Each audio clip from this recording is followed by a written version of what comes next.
एक बार शंकर जी और माता पार्वती जा रहे थे।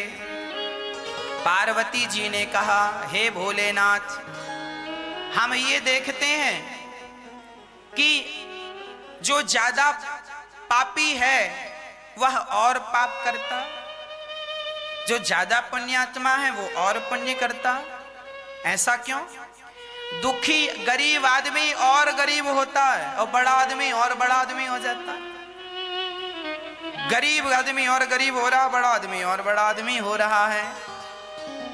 प्रभु आप बिगड़े को क्यों बिगाड़ते हैं? अरे बिगड़े को बनाना चाहिए, बने को तो बने रहने दो, पर बिगड़े को बनाओ, बिगड़े को बिगाड़ो मत। तब शंकर जी बोले, एक काम करो, आज हम लोग, अच्छा शंकर जी जा रहे थे सैर करने निकले, बोले आज हम इसी गांव में रहेंगे, चलो रहते हैं। अब शंकर जी और पार्वती जी दोनों पति पत्नी बन गए, सामान्य सा रूप बनाया और उस गांव में शंकर जी आ गए। शंकर जी बोले एक काम करो, हम जाकर राशन लेकर आज इसी गांव में हम लोग रहेंगे और भोजन पाएंगे। हम जाकर आटा दाल चावल लाते हैं, तुम चूल्हा बनाओ और लकड़ी इकट्ठी करो, आग लगाओ, हम आ रहे हैं। अब पार्वती मैया सामान्य स्त्री बन के आई और उन्होंने देखा चूल्हा कैसे बनाऊं। तो एक पुराना सा खंडहर घर था, वो घर बिल्कुल टूट रहा था, ईंट निकल रही थी। तो माता पार्वती गई, उसी घर की ईंट ले आई, ईंट लाकर बढ़िया चूल्हा बनाया और उसी घर के खप्पर की थोड़ी सी लकड़ियां ले आई, तैयार चूल्हा। अब शंकर जी आए, शंकर जी ने देखा कि जो घर अभी जर्जर था, पार्वती आपने ईंट कहां से लाई? बोले ये घर बहुत जर्जर था, टूटा सा था, हम इसी घर की ईंट निकाल लाई। शंकर जी ने कहा ये बाजू में बढ़िया कोठी बनी है, बढ़िया बिल्डिंग बनी है, मजबूत घर बना है, इसकी ईंट निकालना चाहिए था ना आपको, ये बढ़िया था। वो बेचारा बिगड़ा था, आपने और बिगाड़ दिया। और आपने अच्छे, तुम्हारे प्रश्न का, चलो रोटी वोटी नहीं बनाना, चलो कैलाश चले गए। बोले यही तुम्हारे प्रश्न का उत्तर था, तुमने भी तो बिगड़े को ही बिगाड़ा है ना, बने को तो नहीं बिगाड़ा। याद रखना, बने को कोई नहीं बिगाड़ता। अच्छा खासा घर हो, अच्छी जगह हो तो आप वहां थूकेंगे नहीं, पर किसी कोने में पहले से कचरा पड़ा होगा तो आप वहां कचरा डाल देंगे। जो बिगड़ा होता है ना उसी को बिगाड़ा जाता, सुधरे को नहीं बिगाड़ा जाता। ये प्राकृतिक है, सबके साथ है। बात समझ में आ रही है कि और डीपली समझाऊं? बिगड़े को ही बिगाड़ा, इसीलिए कहा करता हूं आप अपने आप को बिगड़ने ना दीजिएगा। यदि आप पति पत्नी, बिगड़ता चला जाएगा। एक बार तुम पति पत्नी में झगड़ा हुआ ना तो फिर भड़काने वाले लाख मिल जाएंगे। अरे तुम्हारा तो पति ऐसा ही है, झगड़ा करता रहता। आप किसी सहेली से कहेंगे हमारा पति अच्छा नहीं है, तो फिर वो सहेली और आपको मंत्रा की तरह काम करेगी। हाँ मेरा पति तो अच्छा है, तुम्हारे पति को ऐसा नहीं कहना चाहिए था, ऐसा नहीं करना चाहिए था। हाँ आपको क्या लगता, आपकी सहेली, आपकी माँ, आपके अपने लोग आपका पक्ष लेते हैं। हाँ तुम्हारे पति को ऐसा नहीं कहना चाहिए था, उनकी गलती है। आपको क्या लगता, ये लोग सही कह रहे हैं, हाँ उनकी गलती है, अब तो मैं बात ही नहीं करूंगी, अपनी माँ के पास रहूंगी, मायके में। आप मायके रहने लगती हैं और वहां आप सबके कहने से बातचीत नहीं करती। अरे मेरी माँ, मेरी बहन, झगड़ा सबके घर में होता है। छोटी छोटी बातें पड़ोसन को, अपनी माँ को, अपने रिश्तेदारों को ना बताया करो। जब आप छोटी छोटी बातें अपनों को बताते हैं ना तो अपने लोग उस बात को ही बड़ा कर देते हैं।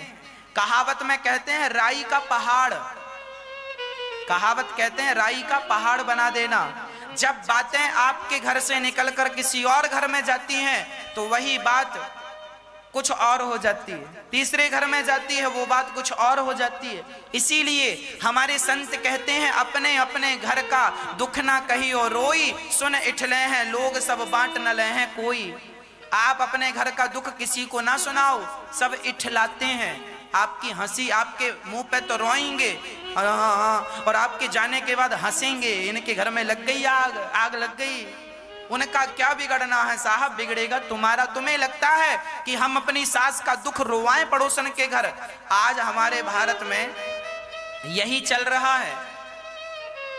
थोड़ा सा घर में झगड़ा हुआ तो पड़ोसन के घर जाके बहुएं रो लेती हैं, सास रो लेती है, मेरी बहू बहुत बुरी है, मेरी सास बहुत बुरी है। और रो करके तुम्हें आना कहाँ? पड़ोसन तो तुम्हें खाना देगी नहीं। कितने दिन रहोगी पड़ोसन के घर में? आना तो घर पे ही है ना, रहना तो अपनी सास, तुम्हारी सास गंदी है ना, रहना उसी के संग है। तुम्हारी बहू गंदी है ना, रहना उसी के संग है। अरे पानी गंदा हो गया है तो जरा फिटकरी डाल के साफ कर लो।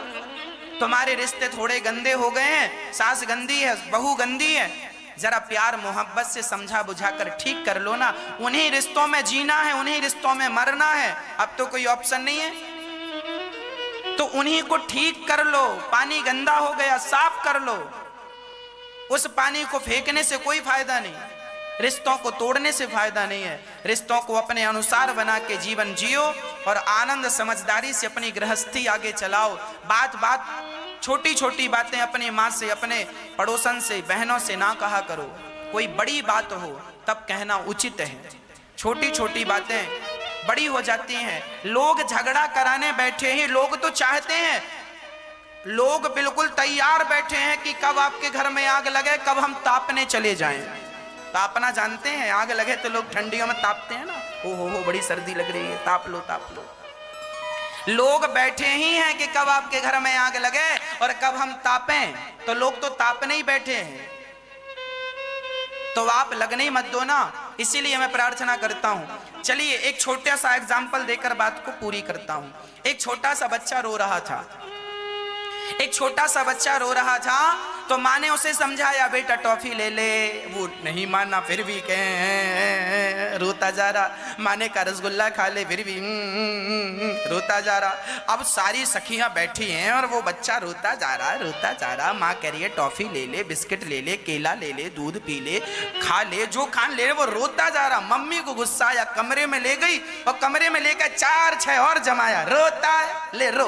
अब बिठाया और रो, अब रो। कमरे में दरवाजा बंद कर दिया। और अच्छा, तभी उसके पड़ोसन का बच्चा था, वो खिलखिला के हंस रहा था, तो उसको ना और गुदगुदी कराई जा रही। लोग थोड़ा गुदगुदा रहे हैं तो वो और हंस रहा है। ये बिल्कुल सिद्धांत है, रोते हुए बच्चे को लोग और रुला देते हैं और हंसते हुए बच्चे को लोग और हंसा देते हैं। ये बात सही है या नहीं? साइंटिफिक है या नहीं?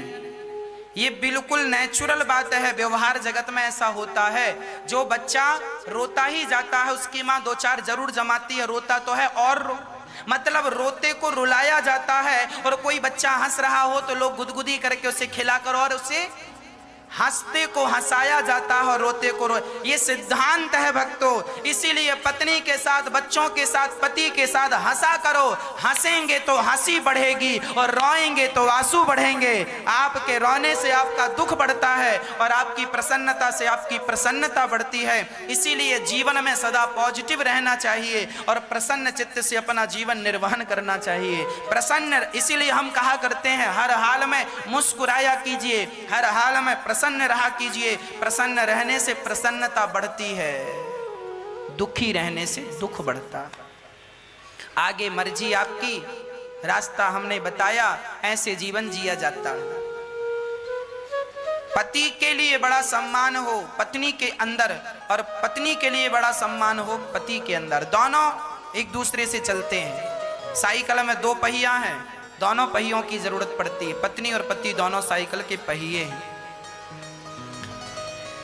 बाद में लोग रोते हैं, लोग रोते हैं ना जब अपने लोग चले जाते हैं छोड़कर।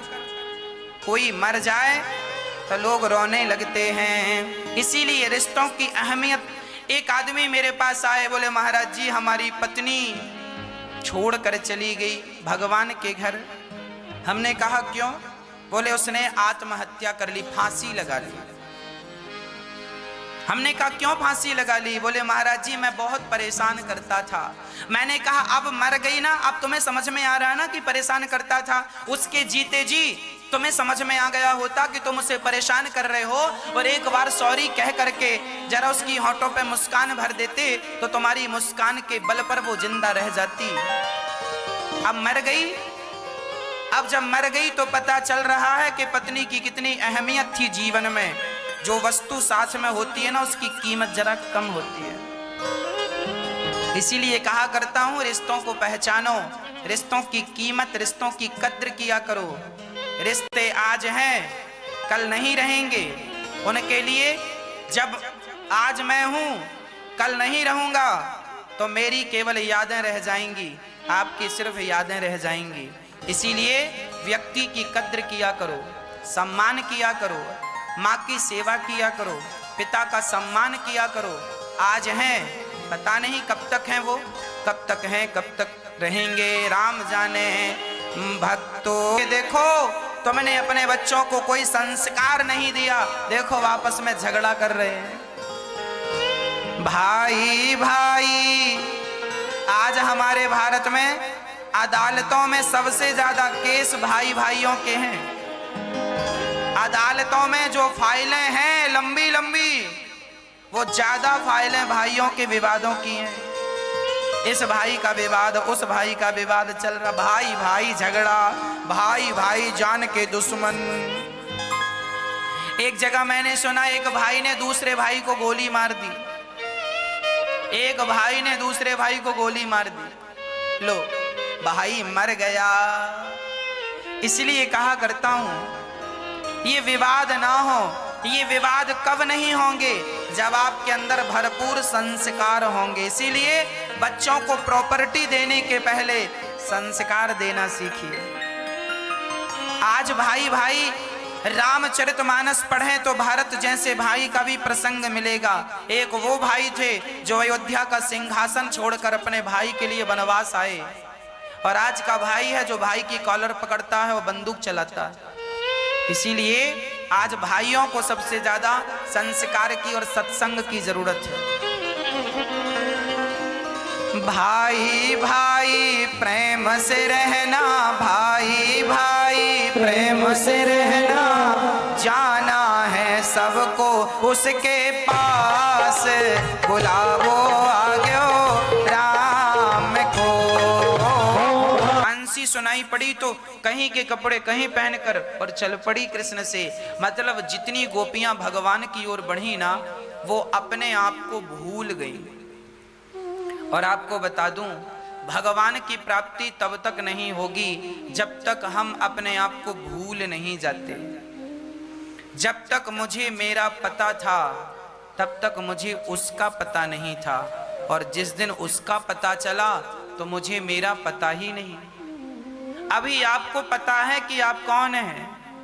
जब तक आपको आपका पता होगा तब तक कृष्ण का पता नहीं चलेगा, और कृष्ण का पता चल जाए तो फिर अपना ही पता नहीं रहता कि हम कौन हैं, हम क्या हैं, कहाँ हैं। एक बार कृष्ण का पता चल जाए तो हमारा क्या बताएं, प्रेम गली अति सांकरी जामे दो न समाए। जब मैं था तब हरि नहीं, अब हरि है तो मैं ना आए। मैं ना आए मतलब मैं नहीं हूं। जब मैं था तो हरि नहीं थे, अब हरि है तो मेरा पता नहीं है। जब मैं था तब हरि नहीं, अब हरि है मैं ना आए। प्रेम गली अति सांकरी जामे दो न समाए। ये प्रेम की गली इतनी सकरी है, दो लोग तो जा ही नहीं सकते। या तो आप जाएंगे या तो आपका अहंकार जाएगा, दो लोग नहीं। इसीलिए कहता हूं, आप अपना अहंकार मिटाइए, अपने आप को शून्य कर दीजिए।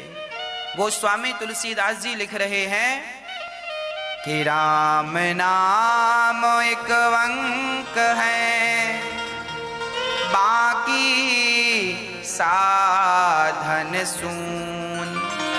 राम रहे 10 गुण है, राम बिना सब शून्य। कर ले आता राम को भी और सीता को भी।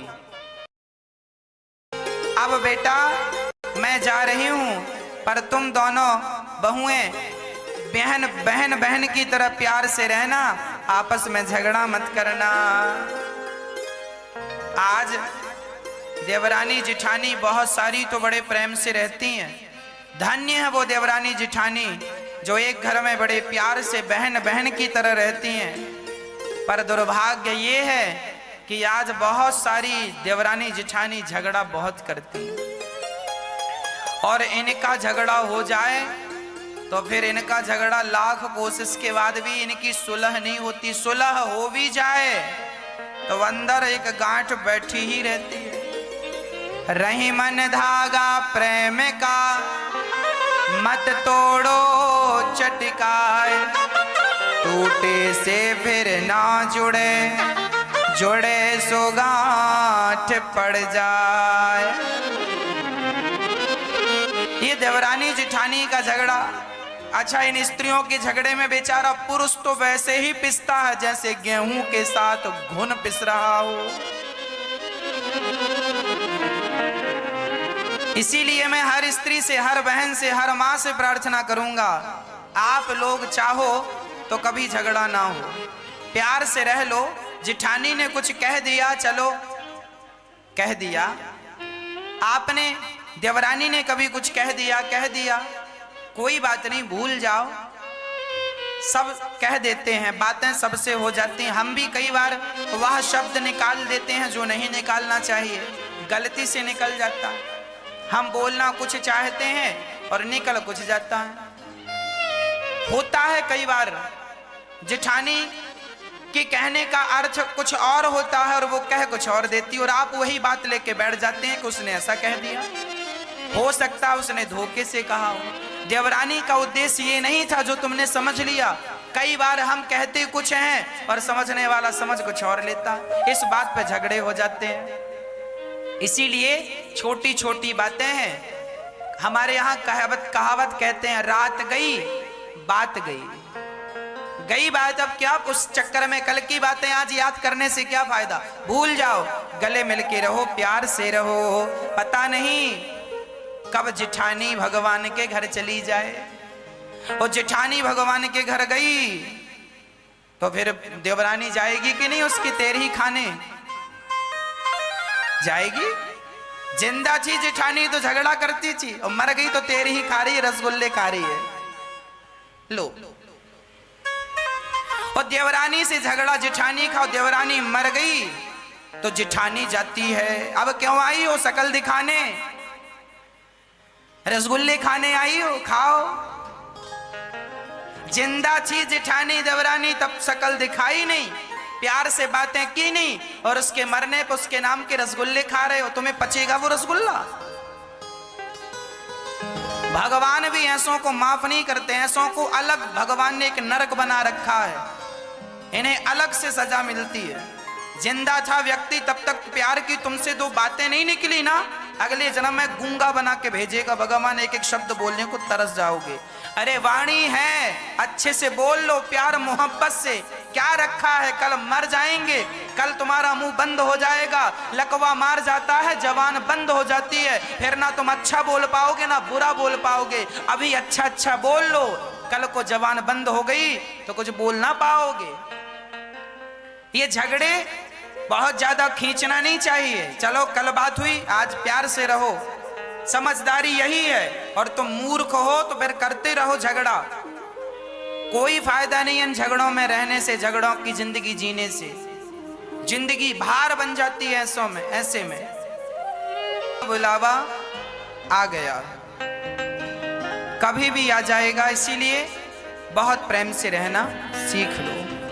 गोपियों ने भगवान को कहा कि प्रभु आप ही हमारे पति हैं। एक पत्नी का पति परदेश चला गया, पत्नी ने कहा मैं कैसे रहूंगी? कहा कि ये मेरी फोटो ले लो। पत्नी फोटो की पूजा कर रही थी, तभी कुछ दिन बाद पति लौटकर आया। तो गोपियों ने भगवान से कहा प्रभु ये बताओ उस स्त्री को क्या करना चाहिए, पति के फोटो की पूजा करती रहे या साक्षात पति से मिले? तब कहा भगवान ने कि जब साक्षात पति दरवाजे पर खड़ा हो तो फोटो की पूजा क्यों? तब गोपियों ने कहा, श्याम सुंदर, हमारे साक्षात पति तो आप हैं, ये तो मात्र फोटो है, हमारे पति ये फोटो है, साक्षात पति आप हैं। गोपियों के इस भाव को देखकर भगवान गोपियों पर बड़े प्रसन्न हुए, क्योंकि गोपियों ने भगवान के चरणों में समर्पण कर दिया। तब भगवान गोपियों के संग रास रचाने लगे। गोपियों के पास जाकर कभी गोपियों के कंधे पर हाथ रखते हैं, तो कभी गोपियों को टुकुर टुकुर देखते हैं, तो कभी गोपियों की पायल गिर जाती है तो अपने हाथ से पहनाते हैं, कभी भगवान गोपी के कंधे पर अपना सिर रख लेते हैं और कभी गोपियों से मीठी मीठी बातें करने लगते हैं। भगवान गोपियों के संग जब रास रचाने लगे तभी गोपियों को अहंकार आ गया। भगवान गोपियों के पीछे पीछे भागने लगे। तब गोपियों को लगा, देखो हम कितनी सुंदर हैं कि कृष्ण हमारे पीछे भाग रहे हैं। देखिए, जब गोपियां शून्य हुई तो भगवान तक पहुंची, अर्थात सबसे शून्य हो गई अहंकार से।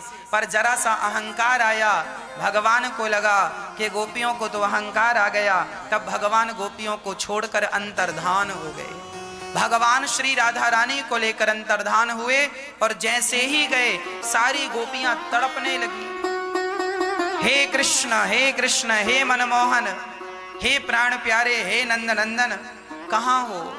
सारी गोपियां वैसे ही तड़पने लगी जैसे एक मछली पानी के लिए तड़पती है। सारी गोपियां हा कृष्ण कहकर धड़ाम से गिरने लगी। रोती रोती आगे चली। आगे तुलसी का वृक्ष मिला, पौधा मिला। तुलसी से कहा, अरे तुलसी, क्या तुमने हमारे श्याम सुंदर को देखा है? यहाँ से जाते हुए देखो हम कितनी व्याकुल हो रही हैं, क्या तुम हमारा दुख समझ रही हो? तो एक सखी ने कहा, तुलसी से क्या कहती हो, ये थोड़ी हमारा सुख दुख जानेगी, ये तो 24 घंटे सालिग्राम भगवान के ऊपर, ठाकुर के ऊपर चढ़ी रहती है, इसे हमारे दुख और दर्द से क्या लेना? तभी पीपल से पूछा, ऐ पीपल, क्या तुमने हमारे कृष्ण को देखा है? तुम्हारे तो हर पत्ते में कृष्ण का वास है, जरा बताओ क्या हमारे प्रियतम को तुमने देखा है? एक सखी ने क्षण का। गोपियां जब पलकें झपकती हैं ना, तो गोपियां अपने निमिष को डांटती हैं, आंखों की पलकों को, ऐ पलक, ये तुम क्यों झपकती हो? तुम्हारी झपकने के कारण कृष्ण के दर्शन में बाधा उत्पन्न हो जाती है। तुम ना झपकती तो हम आपलक दृष्टि से कृष्ण को निहारते रहते। इतना प्रेम भला और कहां होगा? किसका प्रेम होगा? जरा ये तो बताओ भक्तों। श्री राधा रानी और संग में गोपियां सभी भगवान का चिंतन करने लगी। बोले, आगे जाने से कोई फायदा नहीं, यहां से ही कृष्ण को पुकारा जाए जहां से गए हैं। तब कृष्ण की लीलाएं करने लगी। एक सखी पूतना बन गई, एक सखी कृष्ण बन गई और पूतना उद्धार कर दिया। एक सखी ने गोवर्धन उठा लिया। सारी सखियां मतलब गोपियां कृष्ण का चिंतन करती करती वो अपने आप को कृष्ण मानने लगी। वही बात आ गई कि भगवान का चिंतन करते करते आप स्वयं भगवान हो गए तो भगवत प्राप्ति हो गई। चिंतन करते करते वह स्थिति आ जाए। और जब सारी गोपियों ने कृष्ण को पुकारा, सारी गोपियों ने गोपी गीत गाया, नहीं आए तो अब प्राण निकल जाएंगे। जब विरह सहा नहीं गया, उस विरह की अग्नि में जलने लगे, तब गोपियों ने, लाखों गोपियों ने एक साथ गीत गाया। भागवत के 10वें स्कंद के 31वें अध्याय में ये गोपी गीत। गोपियों के पास भगवान आए तो भगवान के आते ही गोपियों के अंदर चेतना आ गई, मानो प्राण निकलने की स्थिति थी। देखिए, जब तक भगवान को पाने की प्रबल उत्कंठा ना होगी तब तक भगवान नहीं मिलेंगे। आज लोगों को भगवान क्यों नहीं मिल रहे हैं? क्योंकि आज का व्यक्ति भगवान के लिए तड़प नहीं रहा है, रो नहीं रहा है। आज का व्यक्ति पैसे के लिए रो रहा है, परिवार के लिए रो रहा है। जो भगवान के लिए रोता है उन्हें भगवान मिलते हैं। सारी गोपियां भगवान को पाकर गदगद हो गईं। भगवान से कहती हैं, आप कौन से प्रेमी हो, हमें तो छोड़कर ही चले गए। तब भगवान ने कहा, विरह के बाद मिलन का आनंद, वियोग के बाद ही संयोग का आनंद बढ़ता, इसीलिए हम गए। अब भगवान गोपियों के संग सुंदर सा महारास रचाने लगे। गोपियों के संग नृत्य करने लगे। जितनी गोपियां वहां कामदेव आए, पर कामदेव तो दे इन संतों की सेवा से मांगते हैं, ये शिक्षा देने आते हैं कि देखो हम भी कभी तुम्हारी तरह बड़े आदमी थे, पर दान ना देने के कारण आज हमारी ये दुर्दशा है। तुम नहीं दोगे तो कल तुम्हारी भी यही दुर्दशा होगी। ये एक सबक है हमारे और आपके सीखने के लिए, इसीलिए बाण को लेने आए। सुबह के निकले शाम को पहुंचे, दिन भर कहाँ थे? भगवत चरणों की धूल मैं ऐसे खो जाते थे भगवान के चरणों में, अक्रूर जी कि भूल जाते थे कि मुझे कृष्ण से मिलना है, सब भूल जाते थे और वो आगे निकल जाते थे। भगवान के चरणों का चिंतन करते करते शाम हो गई। अक्रूर जी आए, भगवान श्री कृष्ण को सब कुछ कह सुनाया। भगवान ने कहा हमारी मां को मत बताना कि आप हमें इसीलिए ले जा रहे हैं कि कंस मारेगा। अक्रूर जी ने कुछ कहा नहीं। भगवान ने कहा मां मैं सुबह आ जाऊंगा। ये कहकर भगवान श्री कृष्ण चल पड़े।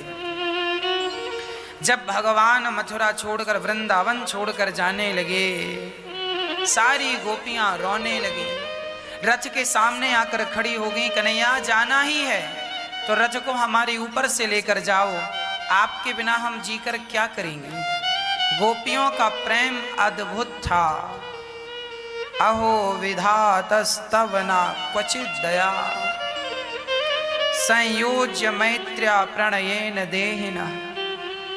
हे गोविंद, हे विधाता, तुम्हें दया नहीं आती? हमारे प्राणों को लेकर उद्धव अक्रूर, तुम्हें अक्रूर नाम किसने दिया? तुम तो क्रूर हो, हमारे प्राण धन लेकर जा रहे हो।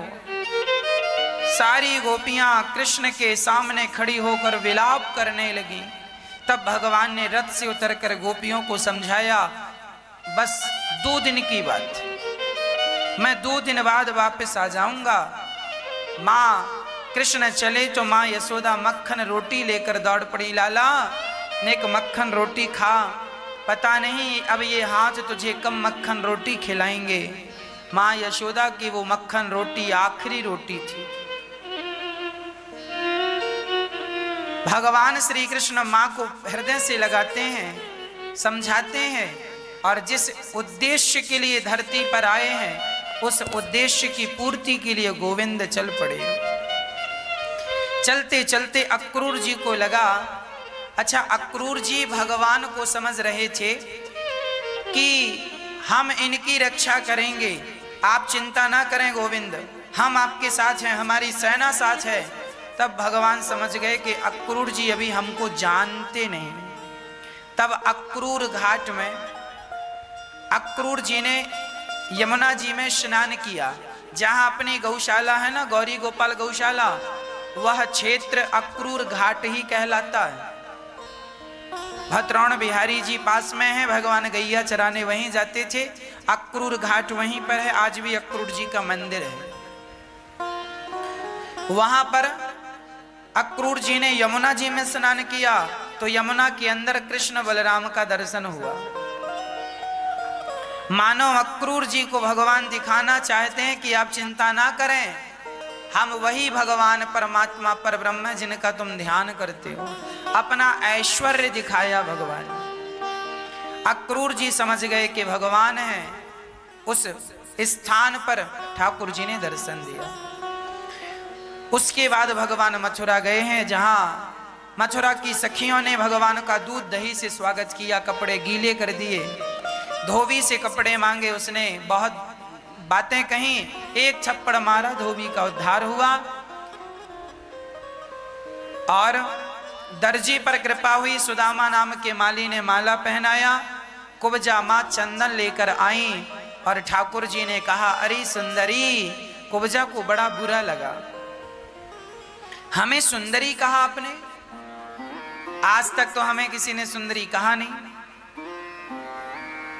भगवान ने कहा, आज तक लोगों ने तुम्हारे तन को देखा है, मन पर दृष्टि नहीं गई, इसीलिए तुम्हें किसी ने सुंदरी नहीं कहा। हम मन को देख रहे हैं इसलिए सुंदरी कह रहे हैं। चंदन लगाया उसने तो भगवान ने अपने चरणों का स्पर्श करके एक हल्की सी ठोकर मारी, कुब्जा की कुबड़ अंदर हो गई।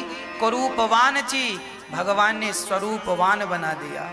भगवान को जो चंदन नित्य लगाता है ना, उसका स्वरूप सुंदर हो जाता है। इसीलिए चंदन सेवा करना चाहिए। भगवान ने कंस के धनुष को भंग किया। धनुष मतलब अहंकार को भंग किया, धनुष तोड़ा भगवान ने। और कुबलयापीड़ नाम के हाथी का उद्धार किया भगवान ने। हाथी की सूंड उठाकर, जो पटकी उठाकर भगवान ने हवा में घुमाया, धड़ाम से पटक दिया।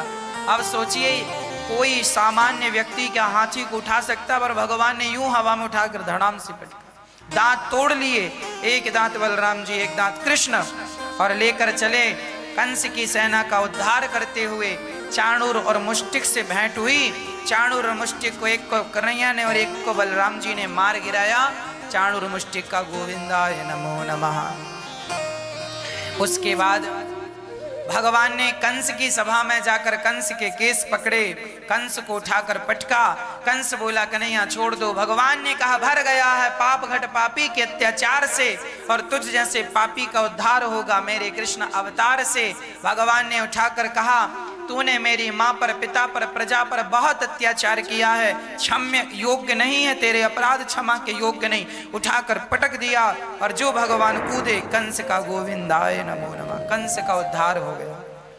कंस के भाइयों को मारा। कंस की पत्नी आकर रोने लगी। अस्थि प्राप्ति उन्हें समझाया गया। भगवान कृष्ण ने कंस के पिता उग्रसेन को निकालकर राज तिलक किया। जेल में बंद किया था अपने पिता को कंस। भगवान ने उनके पिता को मुक्त किया और मथुरा का राजा उग्रसेन को बनाया। अपनी माता देवकी और वसुदेव पिता से भगवान मिलते हैं। हाथ की हथकड़ियां काटी गईं, पांव की बेड़ियां काटी गईं। भगवान, अब सोचो माता देवकी का त्याग भी कितना बड़ा त्याग था कि कृष्ण जैसा बेटा पाकर भी वो ये नहीं कह सकती थी कि ये मेरा बेटा।